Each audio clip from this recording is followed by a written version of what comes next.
这部车这个壳都破了，车主问换一开多少钱，我说100多块钱，车主就来一句换个破锁料100多块钱，是不是太黑了？就叫他去网上搜一下，网上一看，券后价83块钱。很多人总认为这个塑料件很便宜，其实品牌车的塑料件很贵的。要想省钱也简单，我帮你修复回去了。首先把这些泥沙吹干净，然后再上塑料修补枪修补回去。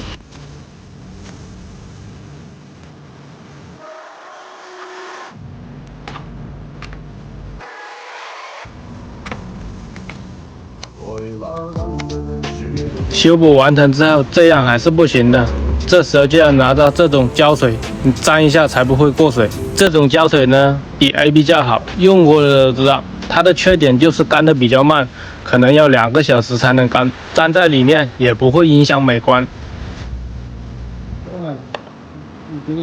干了之后就硬邦邦的，这样是不是双层保护？有需要同款胶水的，可以点击左下角橱窗。